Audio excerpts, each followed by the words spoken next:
Hello folks, it is time for some more hobby nightmares. Settle in, get yourself a beverage. Let's jump in, shall we? Our first one today is from a coffee dog. Alright, how's it going, dude? And he says, greetings, Sage of the Northern Realms. Hello, my friend, how are you doing? Coffee dog here with a new hobby encounter and a question. A few days ago, I was in my friendly local game store. I was chatting with the owner, let's call him Keith, while purchasing the new Kill Team starter set. Keith introduced me to a young 40k player. I'm a bit of a hobby greybeard. I've been painting minis since 1989, and this young player, Rick, was at most in his early 20s. Rick and I chatted for a while. He and a friend had been playing 40k boarding actions. They had been using 3D printed terrain for the game board. I told him I would like to learn the game as I hadn't played in over 5 years. I would need to learn the basic rules. During the conversation, I came to realise Rick may be a low-budget metagamer. He spoke about bare minimums for painting and liberal use of proxies. I explained that I have no strong objections to proxy models so long as it is easy to tell what the model is being substituted for. I described the time I played a guy who tried to proxy a shoebox for a Land Raider and how this was way out of line in my opinion. Soup cans playing the role of drop pods is also outside of my standards for a normal game. I advised him that part of why I fell out of playing was due to the conditions and continuous rules and points changes. I just don't want to relearn the same game every single time I play. I even mentioned that I'm considering switching to one-page rules in the hope of finding easier matches. We also set a tentative playtime for Sunday afternoon and exchanged phone numbers, earning me a slightly snide comment from Rick about not using the various media platforms that he does. This and using books makes me a bit of a Luddite in his opinion, I suppose. I told him I would probably bring Orcs or Chaos Space Marines since they can fight anything without straining the narrative. I got the distinct impression that his friend Blake would also be there. Alright. Okay. I'm getting a sense, Coffee, I'm getting a sense, mate, that this has been a poor selection of opponent. Yeah? That's what I'm feeling here. Let's see if it continues down that road. On Saturday, I get a text from Rick asking if 3 PM was good for me, and I said yes. I took a little time to write up a list for my orcs and pack my hobby bag. My hobby bag is quite nice. It's a backpack that came as a promo item for 40k Apocalypse way back in the day. It has plenty of pouches for dice and snacks. The main compartment is big enough for a skirmish case and books. I kept the boarding patrol simple, as this was going to be a learning game for me. Sunday came around and I decided to read through the 40k rules, the boarding action supplement, and the Orcs Codex. I read the pertinent parts anyway. 2 PM rolls around and I get a text from Rick, and I quote, "Looks like we're going to be a bit late. Does 4ish sound good to you?" unquote. I responded, that doesn't leave much time. Maybe I can watch you two play instead? Rick replied, we will try and hustle and get there by 3:30. Hopefully Keith can spare us an extra 30 minutes to finish our game. I answered with an okay. On Sundays, the store stays open until 6 PM. Keith is a family man and has a life outside of the store. I got to the store at 3 PM and I figured I would chat with Keith for a bit. I've known Keith for over 20 years, and this is his 3rd gaming store. He may have found the right balance with this one, as he has lasted longer this time around. I explained to Keith what was going on, and when asked, Keith told me he would not be able to stay late as he was not feeling great and actually had plans, which was fair enough. This is kind of what I expected anyway. I bought a character miniature whilst waiting for Rick. I have the Noise Marine and Goth Rocker, so I picked up the Genestealer Clamavus.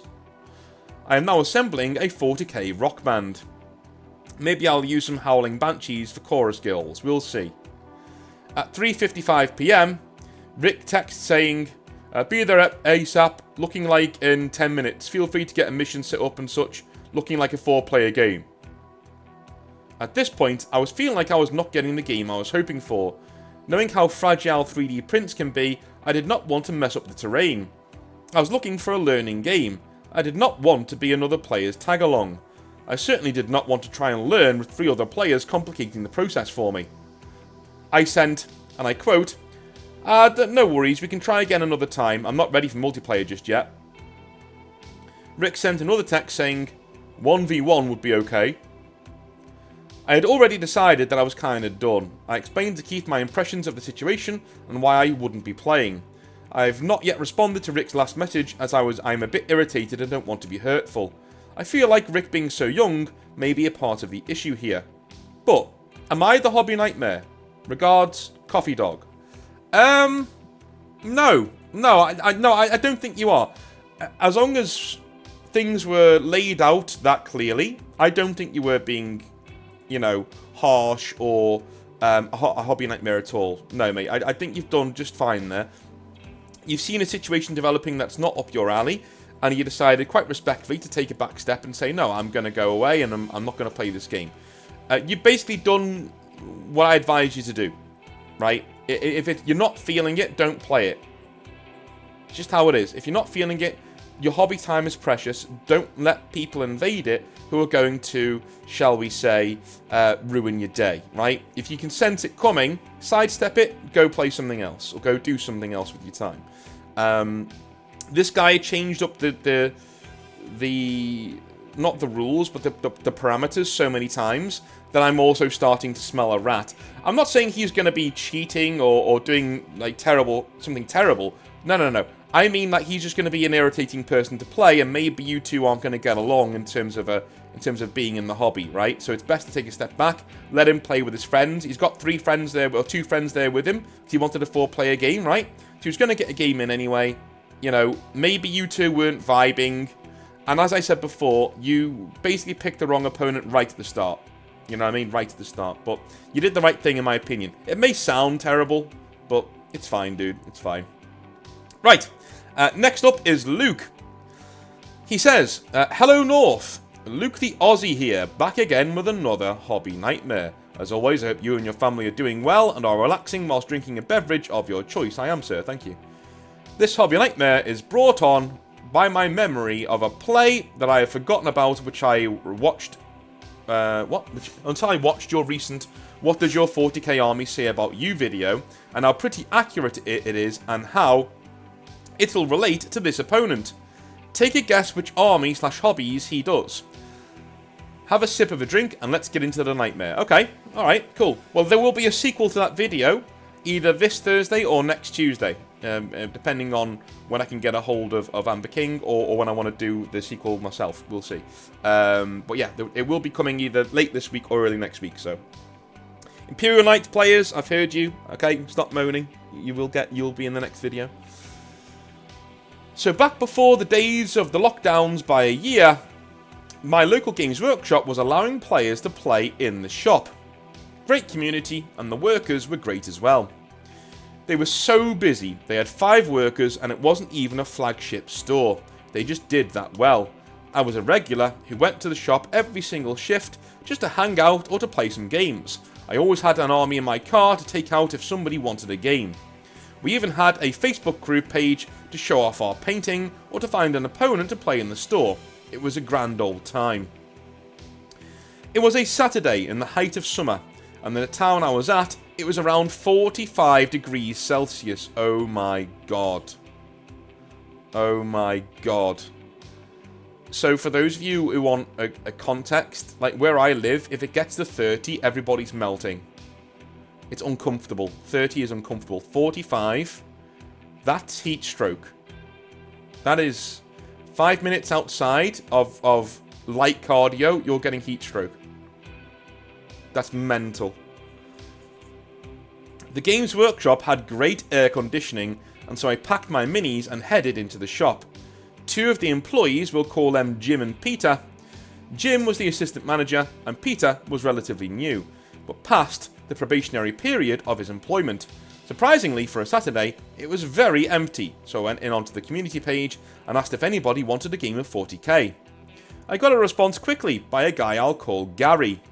Gary said he would be 10 minutes, and I promptly waited and got a table set up so we were ready to go. My back was to the main door of the shop as I was setting up the table.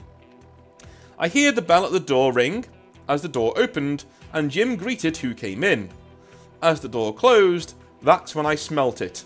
Now, North, I can tolerate bad smells, but my lord, this was something else. BO isn't enough to describe. It's a mix of sweat, sewage, and spoilt food. It was ungodly. I turn and I see a man who is about 6'5", a huge man with his belly rolls hanging under his shirt. Sweat stains in his My Little Pony t-shirt and long greasy beard with food still in it. It was a shock to the senses. Now granted, this man did just walk 10 minutes in the blistering sun to get here, so I understand the sweating, but it doesn't quite explain the rest of the smell. He put his hand out to shake and I took it as he said, "Hi, I take it you're Luke, I'm Gary." I told him I am and shook his hand, but his hand felt extremely wet and also slimy, which I tried to not pull a face from as it was a weird sensation to say the least. He took out his case and showed me his death guard. Of course! Of course! Oh, I forgot you challenged me to do that. Sorry, dude, but I would have said death guard. I think it's quite obvious who this guy collects. Which, granted, were painted extremely well. I took up my Imperial Guard and showed him my list and showed him my list and me his. Okay, cool. After the usual setting up of our armies and playing around halfway through round 2, he had to use the bathroom, which the shop had. He went back and Peter opened up the doors to let the smell out as we both collectively gasped for air. Jim had headed out for the day at this point, and it was just your poor young Pete and me. He told me he didn't want to be rude to Gary, but he couldn't stand the smell and didn't know how to address it. So I told him I had an idea. I went quickly across the road to the service station and got a can of deodorant. When I came back, the smell was worse from whatever Gary did in the bathroom. It also might be worse because you've removed yourself from the smell and come back. You know what I mean? I sprayed myself and said, "It's hot as hell in here. Hey Peter, do you want some?" Which he did and used it. Handing it back, I then offered it to Gary. "Hey dude, do you want some as well?" I offered, but he declined, saying, "I don't need it." Oh. My God. He said and then proceeded with his turn.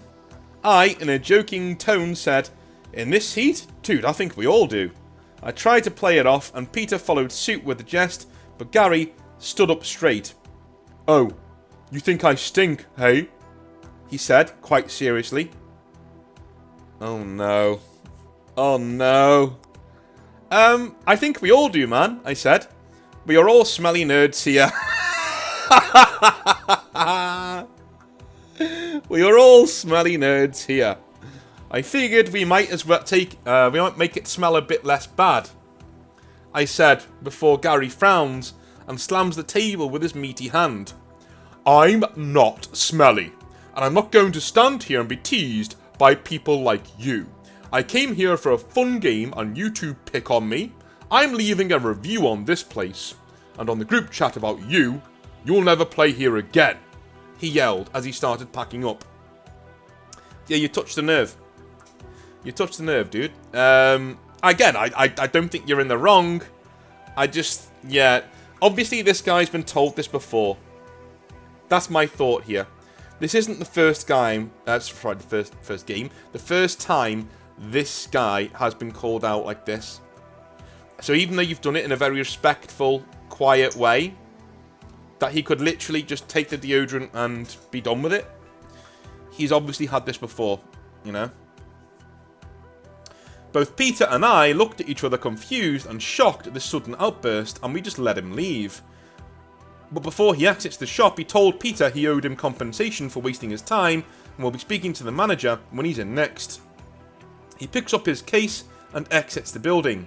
We see him get to the other side of the road, but then his case pops open and his poor death guard spill all over the sidewalk. Oh no. Dude, alright, do you know what? I really feel for this guy. This has got to be the worst day of this guy's life. Do you know what I mean? I know it doesn't sound like much, but for somebody to be this highly strung, right? For somebody to be this highly strung, to get, like, called out for your smell, even in a nice way, that makes you act like this, and making a show of yourself, and then you walk outside, and you make an even more public embarrassment of yourself as your death guards spill all over the sidewalk. Dude. Like, I know he's the hobby nightmare, I know, but my empathy just won't let me rip into this guy. This has got to be the worst day of his life. That's horrible. He was screaming swears at the top of his lungs. I open the door and call out, "Hey, do you want a hand picking them up?" He simply replied with an F off, and called me a see you next Tuesday. And I shrugged and headed inside again. It took a bit to air off the smell. Poor Pete was very scared for his job, as he didn't know what would happen when Gary complained. I told him that if he needed, I would vouch for him, as he did nothing wrong, and if I needed to take the heat, I would. But there was no review, no complaint, and no group chat review on myself. We never saw Gary again. So that was my encounter with a smelly Death Guard player. Hope you enjoyed the story. Looking forward to hearing more Hobby Nightmares as always. Cheers, Luke. Again, I realise he was the Hobby Nightmare, but my god, man. My god. Right, it is ad time, and then we'll be getting back to our next Hobby Nightmare, so I'll see you in just a moment. It is time to talk about a new partner here on the channel. This is Minimaker. You may have seen that the operator Shemek was on a video with me the other day, and he has kindly agreed to sponsor the channel, to come on board and make sure that you can get some really, really high quality 3D printed models. I would never recommend something to you that I don't also use myself, and as you can see here, I am now the proud owner of some amazing looking Bretonian models. Not really Bretonians, they're more knights, because I like knights, and I don't like French knights. I don't like the way that they look, but these look amazing.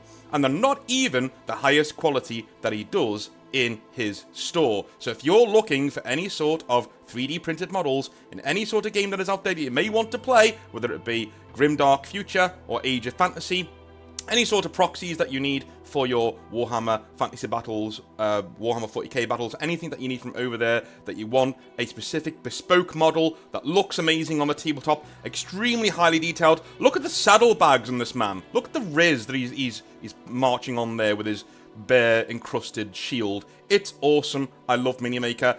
He is making sure that I have really cool knight minis to paint, and as you all know, I love Grey Knights, mainly in space, but I will definitely get some more Grey Knight models from this man because his actual store is here, and I have been thinking of doing a Imperial Guard army for a while now, but you know, the sculpts that are out there right now aren't very good. These ones, though, amazing. I'm going to do them just like in Predator.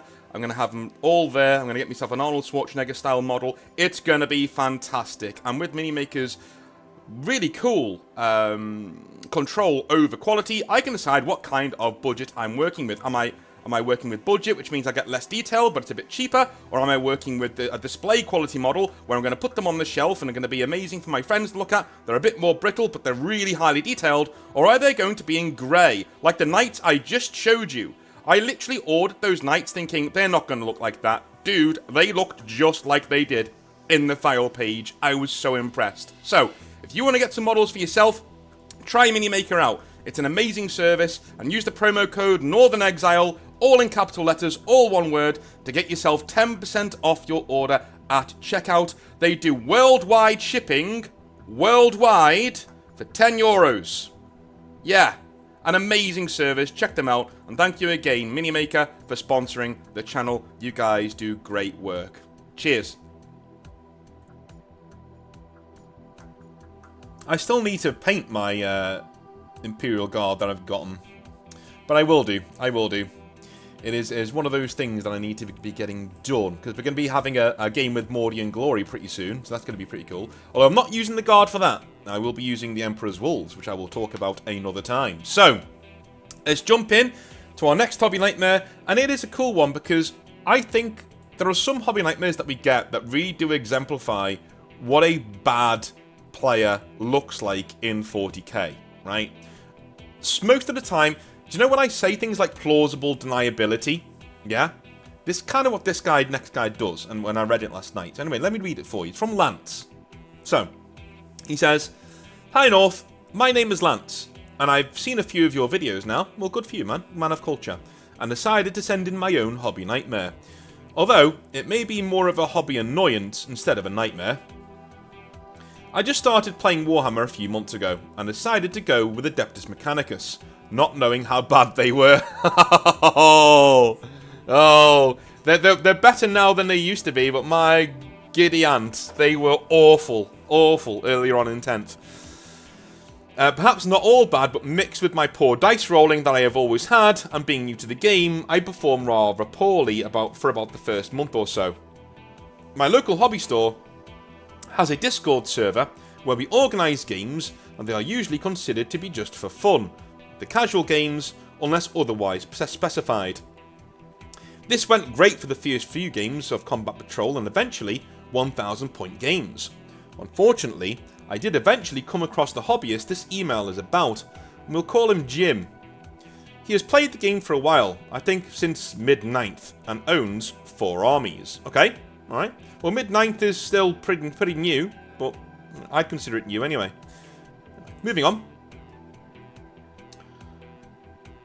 Before I get into the nightmare part, I would like to say he is a very nice person otherwise. Often making jokes and conversation, and usually including the newer people in all of his fun. He agreed to play a 1000 point game with me one day and brought a guard list. I am still new and learning how certain armies play and work, and would later find out this was a competitive list. He ended up tabling me on his second turn, which would become a usual outcome of many of my games with him, as well as many others. I don't think I've seen him lose a game, and very few go past turn 3. As I played him more, and his other armies, Orcs, Knights, Thousand Sons, I noticed a few things that didn't seem very sportsmanlike, or things that could be accidental, but happened very often. He was very fast in his own turns, particularly when it came to dice rolling, and he would often say, insert ability name here, re-roll, and just re-roll some dice, never letting them sit for long enough for me to look at what they were. He also used very small dice and a small tray, mixed that with his sausagey fingers, which usually resulted in a few dice being knocked around. Every roll. He would rarely give me the strength of his weapons, and only ask for my unit's toughness, and then saying what he would wound on. Maybe not a big deal, but still questionable. Right, this is why I found this email so interesting, right? This is not overt cheating. Okay? This is not overt cheating. He's not even really being rude. But it's hobby etiquette all wrong. Okay? You don't just say to your opponent, what toughness are you? Right? Oh, then I'm wounding on this. That shouldn't fly, right? That just shouldn't fly. You should tell your opponent what the strength of your weapon is, right? Ask them for the toughness, do the roll. That's what you do. Literally. It's very, very, very simple. And do it maybe twice. At the third time, you know, we've been through this dance before. I now know what your weapon does in terms of strength. You now know what most of my army is in terms of toughness. Armies very rarely, you know, jump around in toughness. They're usually just, you know, one set of toughness. So we know what that is going to be. Do not go into a game and just say, what's your toughness there? Okay, well, I'm wounding on 2s. Like, well, are you? Are you actually? You know?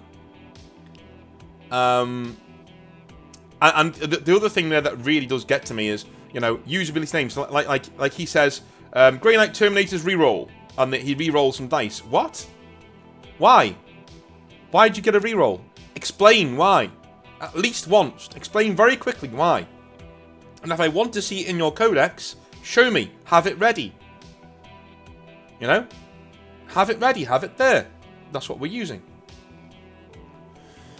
At this particular time of year, one of the older members of the community hosted a 1,000 point casual tournament, usually with funny missions, weird rules, something where people could just have fun. Those of us without 2,000 points in armies could play in an actual tournament. I would like to reiterate the casual part of the tournament description. Most of us attending brought what units we had that barely equalled or was just over 1,000 points, and a few others just brought lists from their larger armies and played new detachments or weird units that they never usually got to play. Jim brought a tournament-worthy Thousand Suns list. He did not lose a single game that day, and usually ended up tabling his opponent on turn 2, or simply killing everything that could be effective that the opponents would just concede. Still being new to the community, I thought very little of it, only making a mental note to try not to play him if at all possible, just knowing I wouldn't have fun being crushed. Recently, however, the hobby store has started a crusade which I have joined, as well as many other community members I would consider friends. The crusade was split into 2 teams, Loyalists and Xenos. Jim had entered his Orc list. In the 5th week of the crusade, one of my friends, named Bran, messaged our team group chat, saying, and I quote, "Hey, has anyone noticed anything off about playing against Jim?" Unquote. Over the next 2 hours, just about all of the players had said something about Jim. Some were just, yeah, he stomped my army in 2 turns, but others were more concerning. People said Jim kept remeasuring moves and ranges for his opponent, adjusting the move by an inch, or the 1/8 of an inch, handily putting the orcs out of range of a charge or a ranged weapon. The dice rolling was brought up, many people saying he rolled way too fast and always suspiciously well. One player even mentioning that Jim had picked up his opponent's models and moved them back after remeasuring and not showing the results to his opponent. Many complaints were voiced, and one of the players took the information to the store manager, who had organised the crusade. Jim was, thankfully, cut out from the crusade, but nothing else really happened. He does struggle to find games more often, but is also still around the store. I personally have chosen not to play against him, and still have a lot of fun around the game and the store, even managing some wins with my crappy list of Adeptus Mechanicus. I hope you have a wonderful day, and your hobbies are filled with anything but nightmares. Cheers, Lance. Dude, this is one of the main reasons why even soft cheating... Well, here's the thing. Barefaced cheating, you will still get games, because people will want to play you to prove to you that, cheating's not a thing. But soft cheating, where you have plausible deniability, will get you soft banned quicker than anything, and there's nothing worse than a soft banning, right? Than people just not playing you. They're not banning you completely from the game forever. No. They just refuse to play you. They're just, nah, I'm good.